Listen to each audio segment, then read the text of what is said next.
What's up Sobat Wibu? Balik lagi bersama gua, admin Wibu Sesat yang sudah tobat.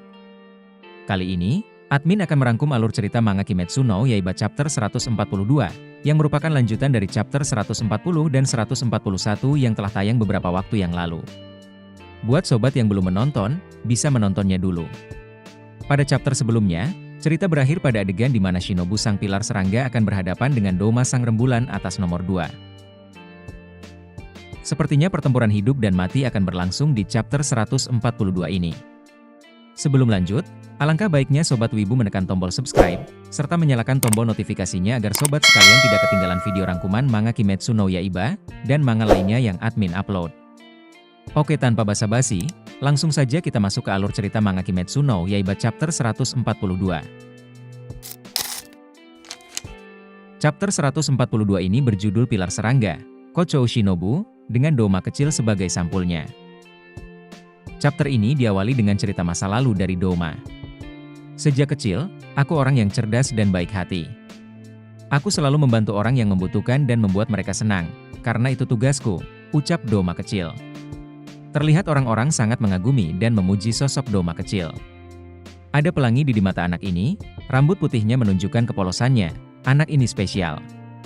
Aku yakin dia bisa mendengar suara dewa, ucap orang-orang saat melihat Doma kecil. Namun, pandangan Doma justru berbeda.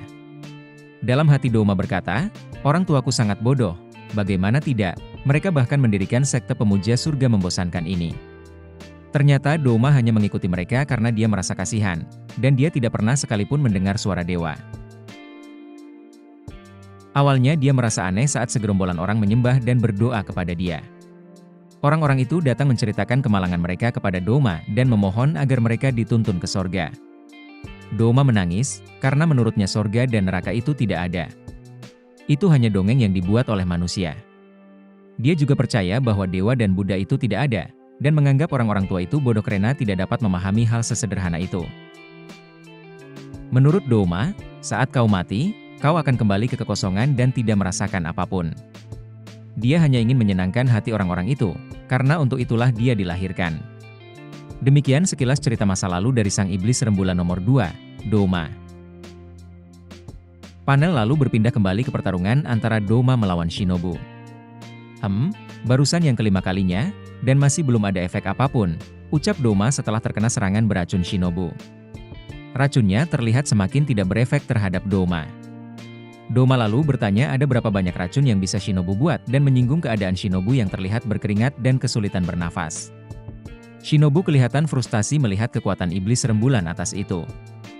Racunnya sama sekali tidak bekerja, hal itu karena daya tahan tubuh Doma begitu kuat. Doma kembali menyinggung Shinobu. Doma berkata, paru-parumu sudah mengalami nekrosis, pasti berat bukan? Lagi pula kau tadi sudah terkena teknik darah iblisku. Shinobu yang mendengar itu berusaha untuk tetap konsentrasi.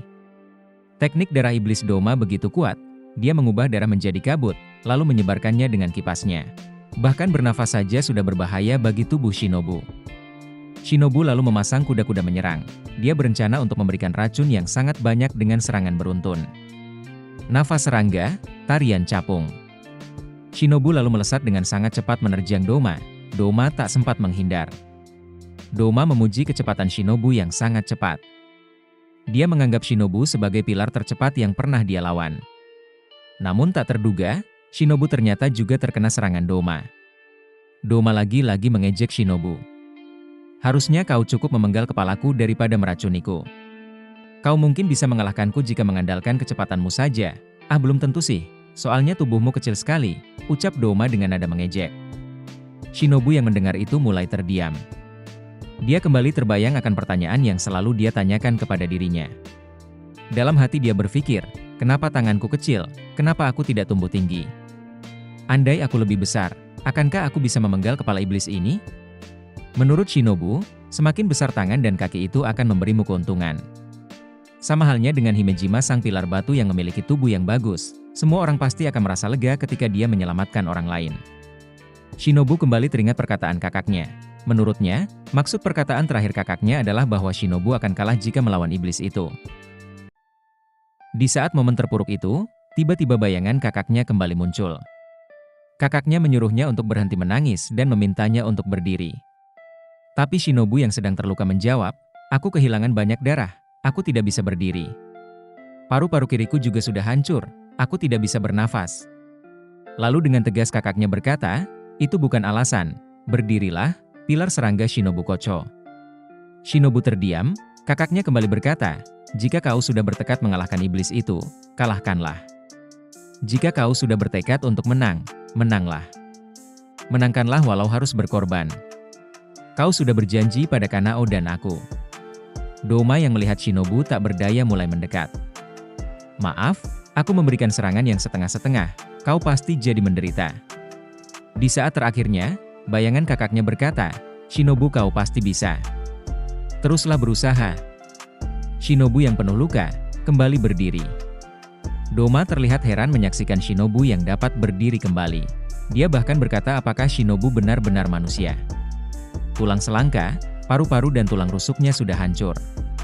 Shinobu yang bertubuh kecil harusnya langsung mati setelah kehilangan darah sebanyak itu. Shinobu yang telah berdiri nampaknya tidak bisa menutupi pendarahan yang terjadi pada tubuhnya. Rupanya darah telah masuk ke dalam paru-parunya dan menimbulkan suara bergemuruh. Sepertinya dia sangat kesakitan. Doma lalu berkata bahwa dia akan memenggal kepala Shinobu, karena menurutnya dia sudah tidak terselamatkan. Dia juga meminta Shinobu untuk menyerah saja. Shinobu yang mendengar perkataan itu, mulai kembali memasang kuda-kuda menyerang. Aku benar-benar harus mengincar lehernya ya. Aku punya kesempatan jika memasukkan racun dari lehernya. Nafas serangga, tarian lipan, zigzag kaki 100. Doma terlihat kaget, Shinobu melesat dengan kecepatan tinggi serta melakukan serangan dari segala arah. Kekuatannya bahkan sampai menghancurkan jembatan. Sangat cepat, Doma tidak bisa memprediksi serangannya. Doma mulai menggunakan jurus darah iblisnya, namun Shinobu menunduk sehingga serangan itu hanya mengenai jubah Shinobu. Lalu dengan cepat, sebuah serangan telak mengenai Doma. Serangan dengan seluruh sisa tenaga, Shinobu berhasil menancapkan katana beracun tepat di leher Doma. Chapter 142 pun berakhir dengan serangan terakhir itu. Cerita selesai. Demikianlah rangkuman manga Kimetsu no Yaiba chapter 142 versi admin Wibu Sesat. Menurut kalian, apakah Shinobu berhasil mengalahkan Doma sang iblis bulan atas 2? Nantikan kelanjutan ceritanya serta rangkuman cerita anime dan manga lainnya hanya di channel Wibu Sesat Real. Kalian juga bisa memberikan saran manga apa yang ingin dirangkum dengan cara menulisnya di kolom komentar. Akhir kata admin pamit undur diri, dan salam Wibu Sesat.